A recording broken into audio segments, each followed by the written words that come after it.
You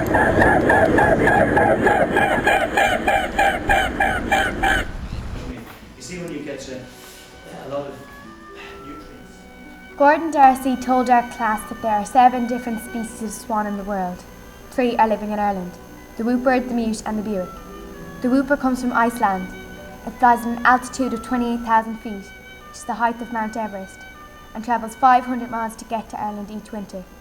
The Buick comes from Siberia, every winter when it is too cold to live there. They then fly back to Siberia for the mating season. The mute is originally from Eastern Europe. It was brought to Ireland 800 years ago by the Normans. At first they used it for food. They also put them in fountains to make gardens look more picturesque.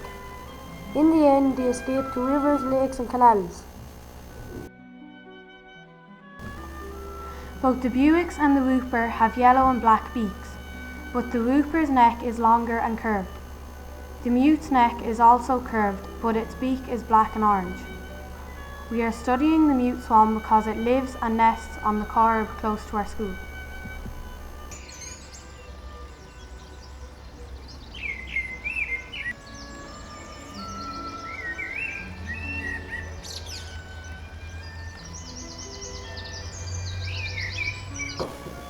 The swan makes its nest from reeds, twigs and plant debris, and normally uses the same nest each year.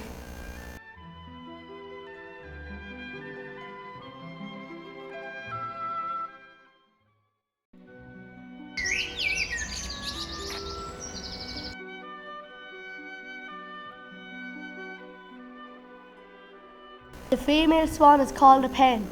She normally lays a clutch of 3 to 8 eggs in April. However, we observed a nest on the Eglinton Canal this year having a clutch of 11 eggs.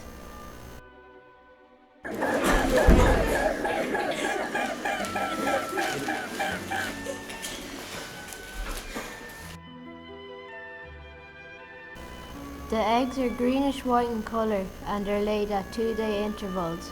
The incubation period is normally 35 to 41 days.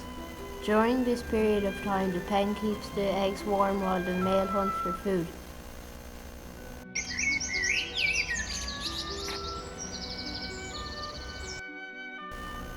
The male is called a cob. He is larger and heavier than the pen.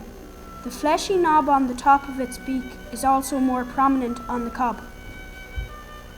During high tide, the pen struggled to protect her eggs from the rising waters. Sadly, she lost 1 egg this year. Occasionally the cob lay on the eggs to give the pen a well-earned break.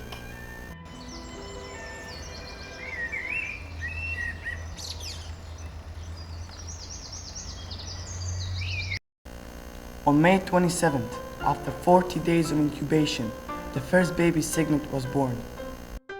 This was all the more special as the pen had lost all of her eggs last year to high tide waters.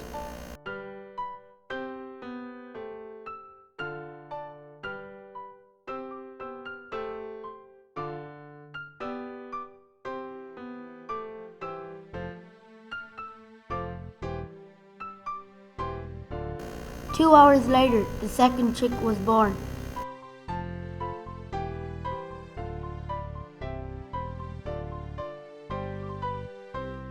As we waited for the remaining 2 eggs to hatch, we could see the 2 cygnets growing stronger by the minute.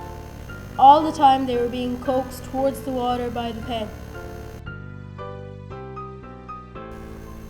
After 2 days, the cob brought his 2 cygnets on their maiden voyage down the canal. However, it seemed the pen had lost hope for the 2 remaining eggs. We feared they had succumbed to the cold water of the previous high tide.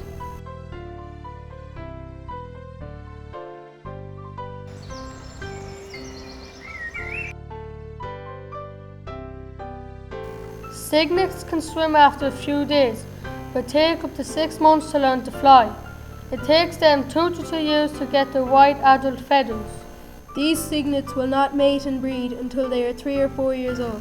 Sadly, the remaining eggs never hatched. Meanwhile, down by the cathedral, the other pair of mute swans had a good Irish family of 11 cygnets. The parents strongly protect their cygnets over the first few months, but will drive them away before next year's breeding season. Many cygnets die in their first 12 months due to flying accidents. Later on in the year, the cygnets will join the flock of swans down in the Claddagh. There they will form a bond with a mate over the next 2 years and will look for a suitable territory which they will return to each year to breed. Most mute swans only survive for 5 to 6 years, but some have been known to live for 25.